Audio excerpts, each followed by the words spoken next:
Good morning, everybody, and very good to be able to welcome you to St. John's and to the Waterloo Festival.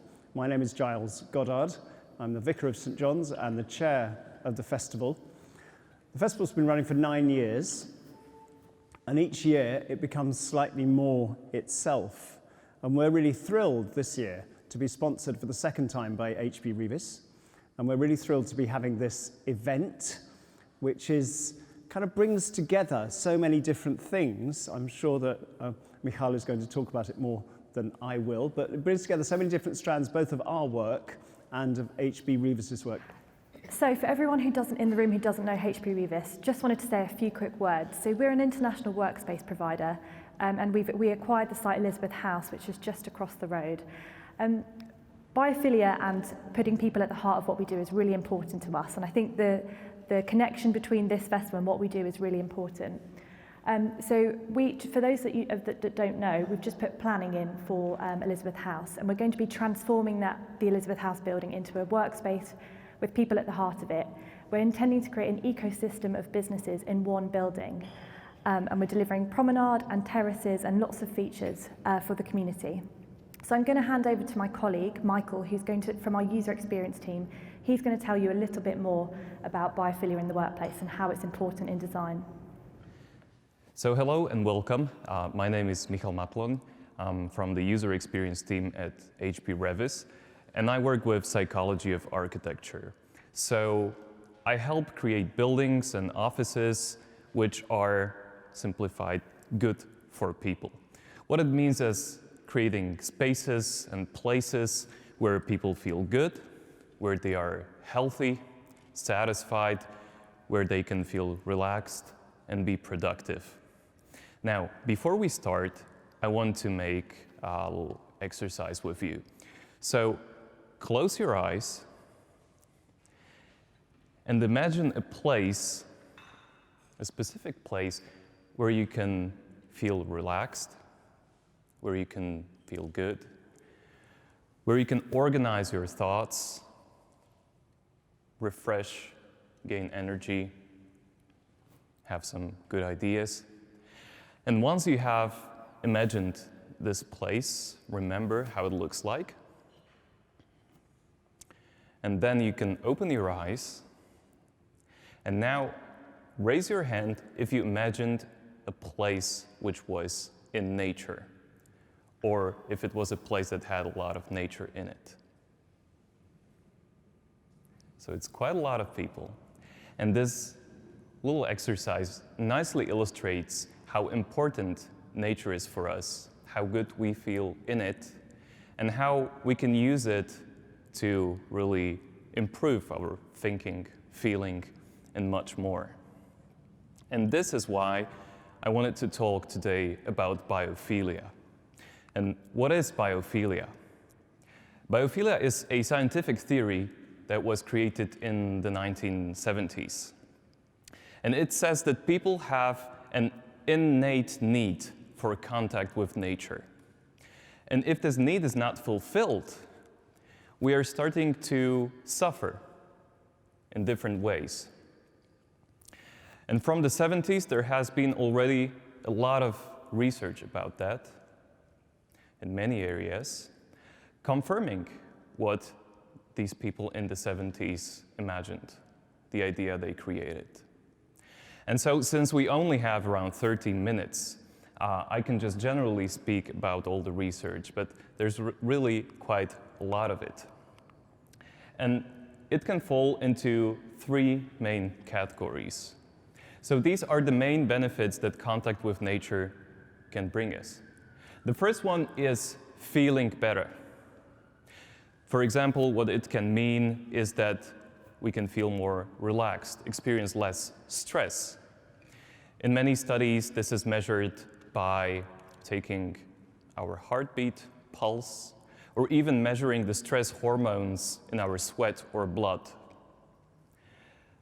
It can also improve how we feel in general, so improving our mood, making us happier. The second category, thinking better, relates to our cognitive abilities.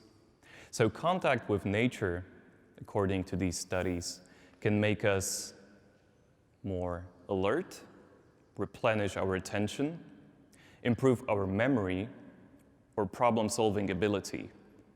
And we can measure all of this using psychological tests, standardized psychological exercises, for example. And the third category, functioning better, relates to our bodies too. There's a well-known study which happened in a hospital in Pennsylvania between the 70s and 80s, where the researchers compared patients recovering from the same surgery, but these patients were divided into two wards or two rooms.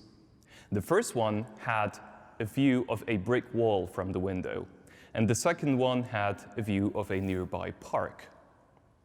They observed these patients over the years, and when they analyzed these data, they found out that the patients recovering in the room with the view of nature recovered faster, so they left the hospital after fewer days. They took less pain medication, and also they received fewer negative comments from the nurses on the sheet you have about your health status.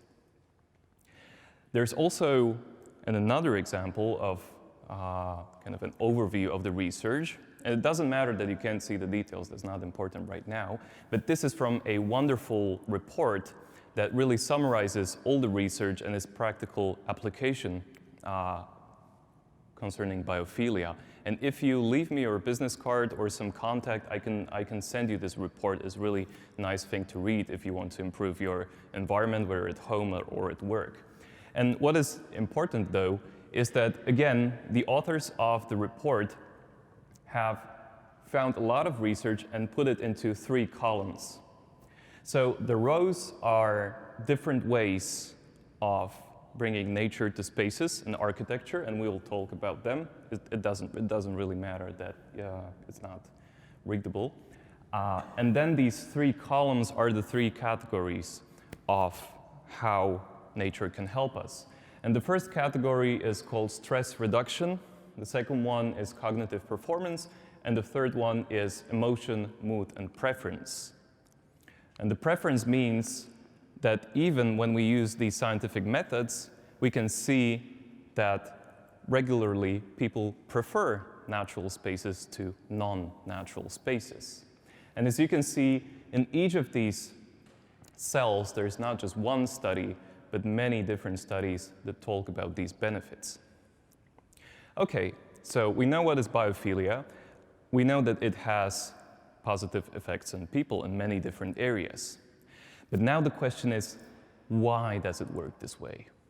And to do that, and hopefully no lighting can come through these walls, we have to return to the topic of human evolution. So I believe you all know the basics of human evolution, but let me just repeat the 3 basic rules, how it works. And it's not just for humans, but for all the organisms. So the first rule is that we have genes, right? And these genes make up the design of our bodies. The second one is that these genes copy themselves. And during this copying process, there are little changes, little random changes, because it's not perfect. And over the time, these changes amount to real changes in our bodies or in animals' bodies. And the third rule is that we pass those genes to our offspring, and these offspring are born into a certain environment. And if these genes they receive allow them to adapt to the environment better, and so survive, whether alone or together. In case of humans, it's mostly together. That's what our strength is. Those who survive, who can adapt to the environment, pass on these genes. And when you repeat just these 3 steps over the time, you get an organism which is very well suited to the environment into which it was born. So we can say that the environment puts an evolutionary pressure on us, okay? So basically, the evolution causes that if we have the environment, now let's say the environment is the glass, then over the time, the organism really, it doesn't grow kind of on itself, but it really grows around the environment. Okay? And so what happens if we take the environment away? We get an organism which is very well adjusted, which is really shaped according to the environment. But now, if we put it in some other environment, if I wanted to grab this plant, okay, all right, doesn't work that well. And it's very similar with people and their environment. So, if we are talking about evolution, I'm still alive, we shouldn't be just looking at this picture in isolation, but really looking at something like this. Because really the environment is what drives how we look like, how we work like. And now the question is, okay, so why is this an issue today? And the issue is that the environment that we are living in today is very often vastly different from the environment that we evolved in. And you might say, okay, so but if evolution works this way, then we should already be well adjusted to the environment. We should be well adjusted to the offices, to the city streets. But the problem is that today the environment just doesn't put this evolutionary pressure on us. It doesn't really matter whether I'm well adjusted to the office if I want to survive, because we have built such a great social safety net, we support each other, that it doesn't really matter whether my eyes are perfectly adjusted to the computer work, because I can survive in many other ways. But in these million years back, it was just much simpler. If I wasn't adjusted to the environment, I had a much lower chance of survival. So first, the pressure was much stronger on shaping our bodies. And there's also an example of a certain kind of butterflies which completely changed over just a few decades because the pressure was so strong.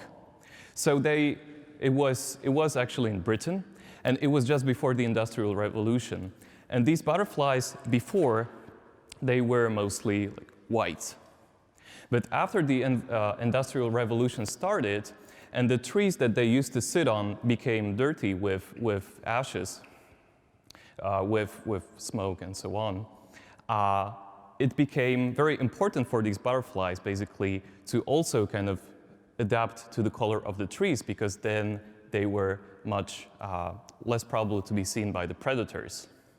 And so what happened is that immediately those butterflies which kind of stayed white were much more often eaten by the predators, by birds, for example.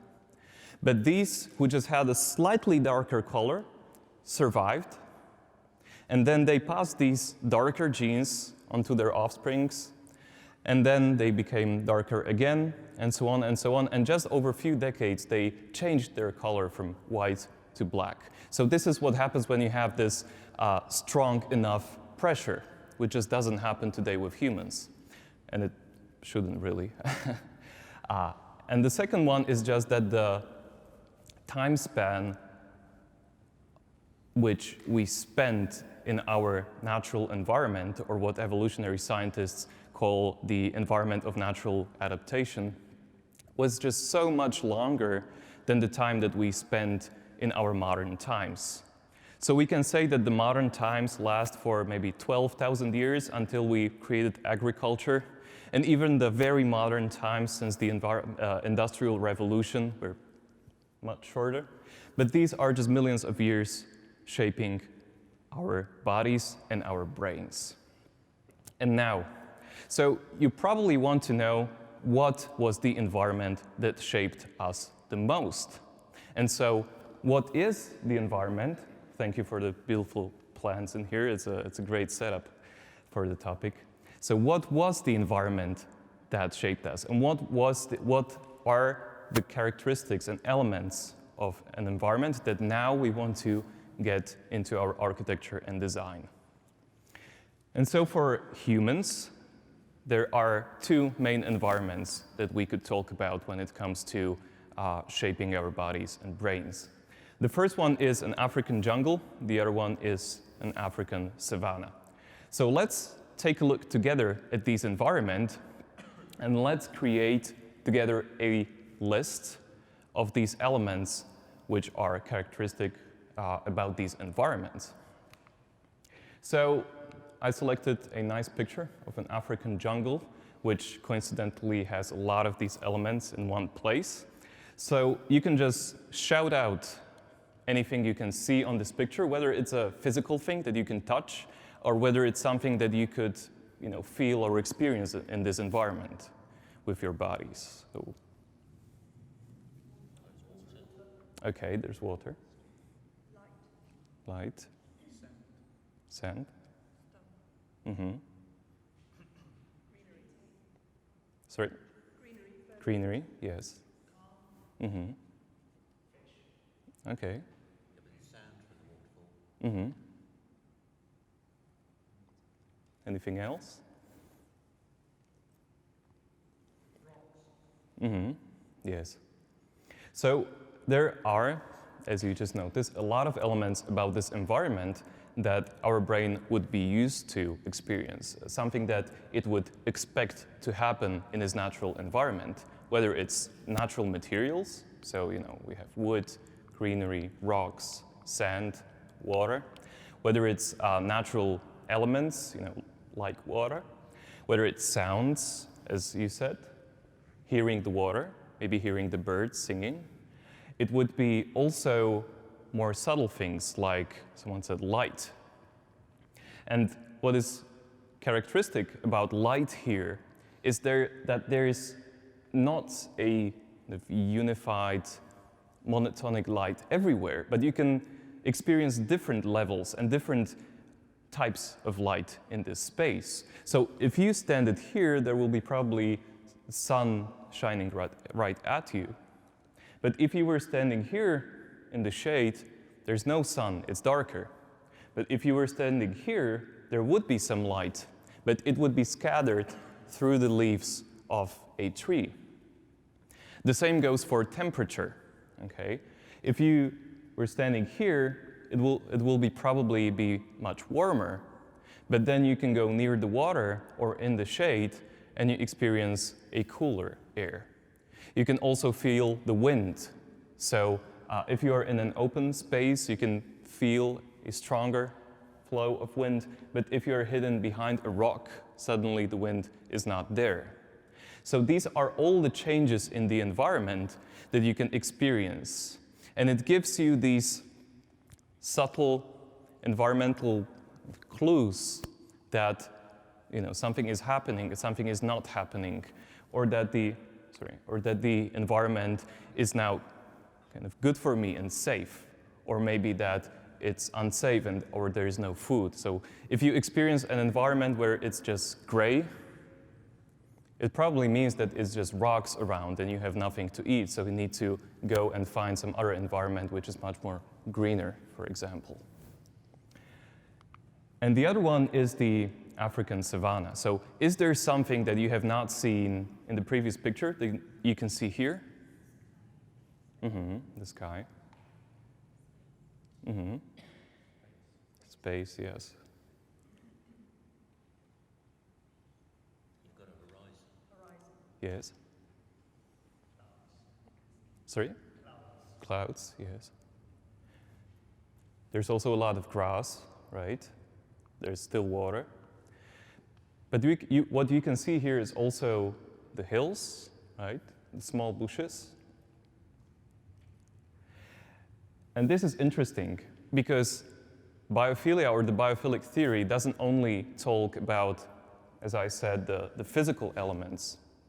It doesn't only talk about the more kind of subtle, the experiential elements such as air, light, temperature, but it also talks about different types of space.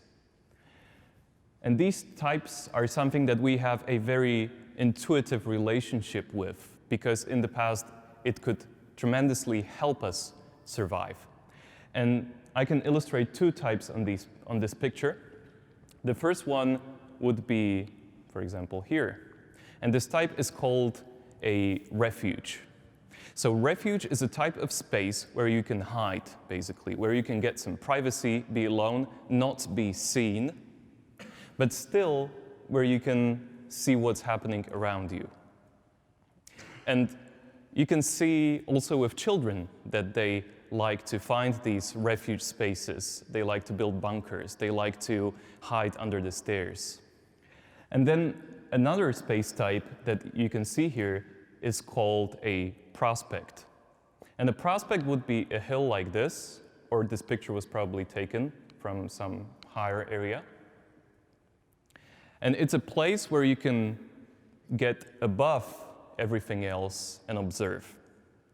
And that's very advantageous because you can observe the environment around you and very quickly see where there could be some resources, some food, for example, maybe where it's dangerous, so you shouldn't go there. And this really helps us, decide where to go, where to spend time.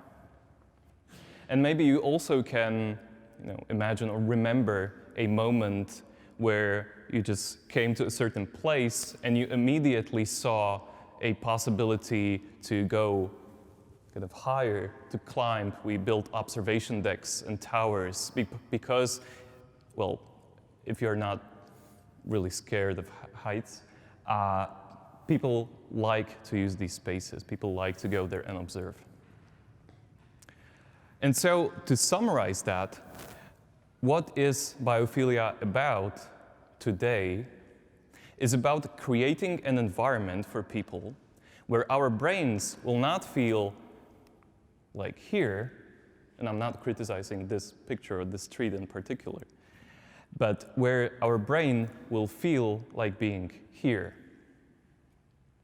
And now there are different ways of doing this. If you read about biophilia on the internet, if you search for biophilia, you mostly find articles which talk about plants, or maybe about natural colors, so like brown, blue, green, yellow, and so on. But biophilia actually goes much deeper than that. And since we only have limited time, again, I can talk about only a few of these elements, but if you leave me your contact, I can send you this full report that we often use. And it lists 14 different elements of biophilic design. And each of these 14 elements also has 10 to 20 very specific ways of incorporating nature into our spaces and architecture. And yes, the first element would be plants. So plants are great. If you live in any space, if you work in an office, then just adding plants as much as you can greatly benefit your mind. It can help calm people down.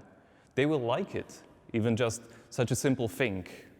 Even if you are the type of person who doesn't really think about research a lot, but only kind of tries to create things that people will prefer or like themselves, then really plants are a great way to go.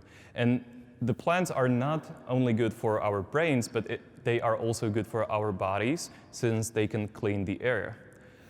If you Google or I should have said DuckDuckGoat, or neutrally searched, for a NASA plant study, you can find a beautiful table which lists many different plants, and mostly these which are really good at cleaning the air. So then it can help you choose which plants to use.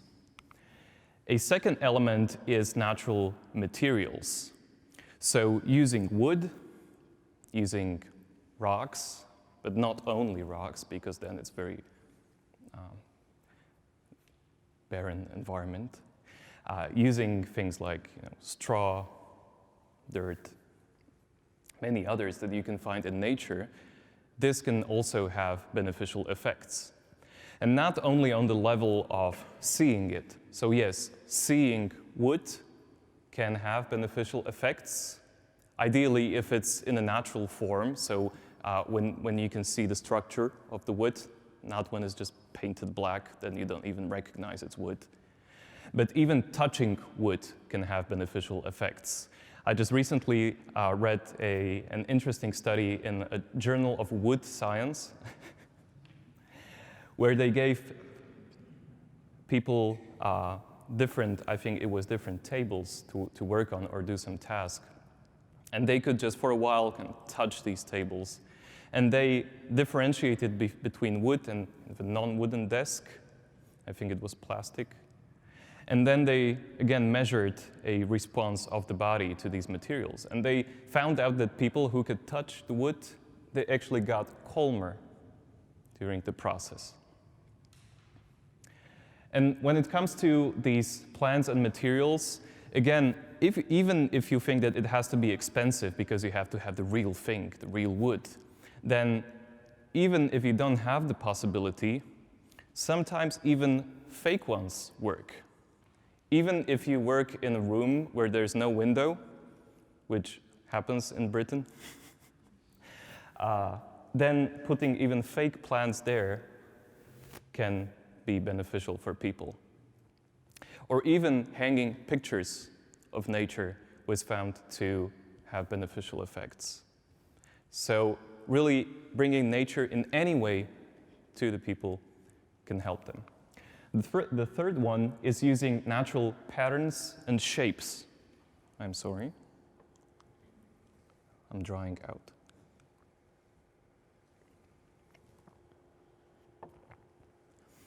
So if you are choosing a carpet, for example, or a curtain, or any graphics or art, then again, you can look back to nature, and you can use natural patterns and shapes, and it doesn't have to be a literal nature at the pictures or displayed on the material, but you can take a look at what are the patterns, shapes, you see,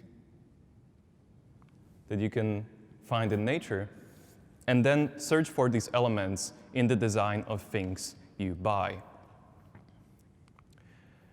Another one, colors, of course, and different colors can have, or can signalize to our brain different things. So greenery, then green would be a signal that we are in an environment where there's a lot of life.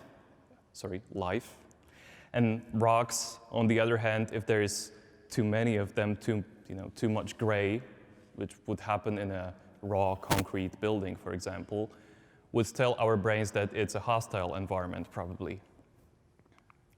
Another one, air.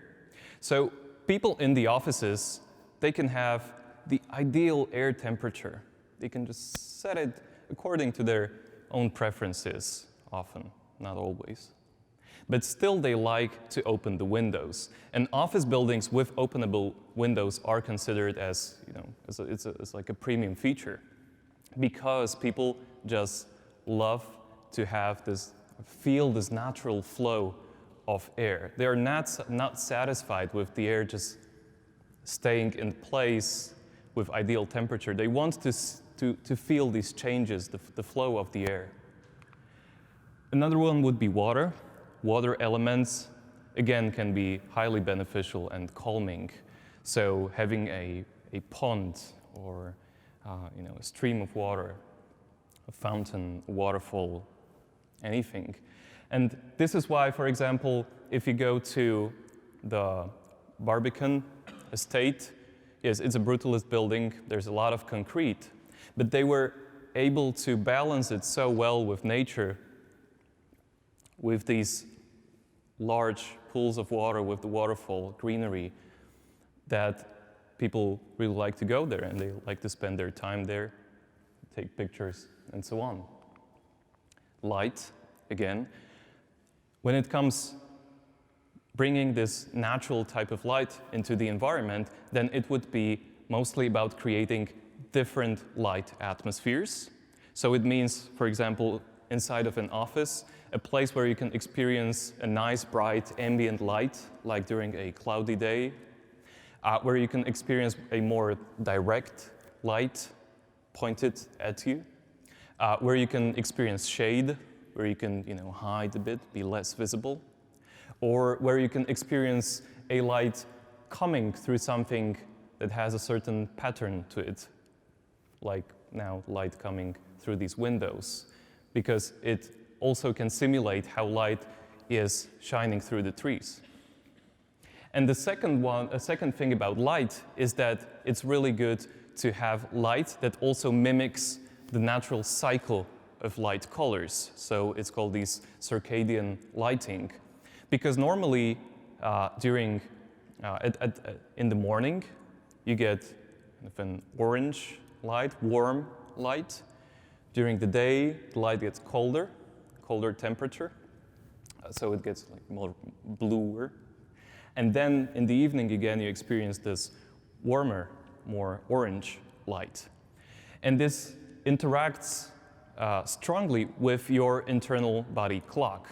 So if you experience too much of this blue light in the evening, and the screens, whether it's computer screens, television, smartphones, they emit a lot of this blue light. They can make our sleep much worse. So adhering to these rules about circadian lighting is also a step towards biophilia. And the last one, which I selected, is these qualities of space that we talked about. So it's the space types that we saw at the picture. So when you are building an office, you should really think about how to incorporate these different types of spaces where people like to spend their time when they have different moods, preferences, types of work. So creating these refuges, creating prospects where people can have kind of an overview or what's happening or where they can hide. And there's even more of them which I have not talked about. For example, an element of risk. So it's really nice to put these little elements, little spaces or kind of areas where people can experience risk or thrill in a controlled way. So, for example, in one museum, an art museum, I think it's in the US, you have this kind of underpass which has no ceiling, but there's just a huge rock just sitting on the edges of the underpass. And people, if they wish, they can use this path to kind of walk under this huge rock. And it's like with flying an airplane. Rationally, it's safe, but still, when you go through there, you experience this kind of thrill. So it's nice to build in these spaces. It can be, bridges over some kind of higher area. For example, one office of Google in London has this atrium where you are 6 stories high above the ground, but still you can walk from one side of the atrium to another using kind of an open staircase. So you can look down and you just see 6 stories underneath you. And of course, you can use the elevator because we shouldn't force people to use these spaces, but it's a nice kind of touch that brings you into a different mood, maybe gives you a different feeling or new ideas. And so now let's take a look at some specific examples, either of our offices of HB Revis or of offices that we created for our clients. So this is our office in Warsaw. What you can see is a relaxed area surrounded by different meeting rooms. And so, again, we can see different ways the architects try to play with biophilia, to experiment, to add these little things in there. So we can see, of course, the grass carpet with a nice sand path. We can see the geometry of these bookshelves. We can see the moss on the ceiling, although that's a bit more like a cave setting. We can see the furniture having organic shapes or maybe simulated simulating rocks.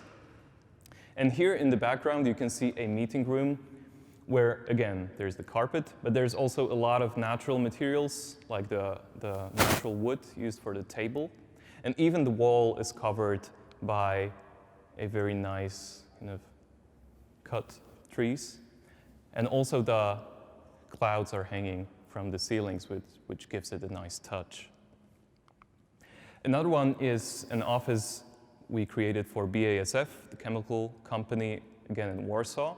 And here is more subtle, but still you can see a lot of natural materials, wood on the floor, tables, the acoustic panels. You can see natural colors like green, blue, yellow. You can see a lot of plants, and the architects even played with the light. So instead of having these kind of very flat ambient lights, they used these more focused ones, where you can play with the zones in the space. You can leave some of them turned on, but turn another corner off, so we can create these different, more dramatic light atmospheres if you need to. And the last one is our new office in London, which also has this area where you can freely choose to go if you want to. And it incorporates, again, some more elements of biophilia. You can see the acoustic panels on the ceiling not only being yellow in color, but also having these floral shapes. Again, a lot of greenery, kind of naturally colored carpet, a lot of natural wood, which the furniture is made of. And you can even see this refuge here in the middle, although it's a very simple example, and ideally you might also build it with the space itself, but you can also find furniture like that. So this gentleman is sitting here on a high back chair, so he's protected from the back. People like it. And he's also hidden in between these plants, so you can go there and focus on reading, for example.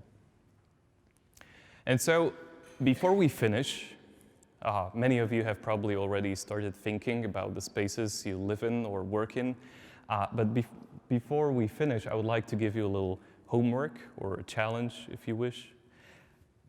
When you get home or back to the office, think about how to implement nature in those spaces, how to bring in more nature, and not just literally, although, as I said, plants are great, you can start with that, but also through all the other elements that we have been talking about in the presentation. And so, as Christopher Alexander, which is an architect very focused on the human-centered architecture and the philosophy around it, as he said, let's build nature. And not just in the literal sense, although building parks is great, but also in the sense that if you are, maybe some of you are architects or designers, are you? Is there anyone? Yeah. So even think about bringing these biophilic elements into your designs through all these patterns that we've been talking about and which are in the report I can send you. And let's think about that from the very beginning. If you want to stay in touch, then I invite you to my LinkedIn or Instagram, where I will provide you with some new research, opinions, and inspiration. Thank you.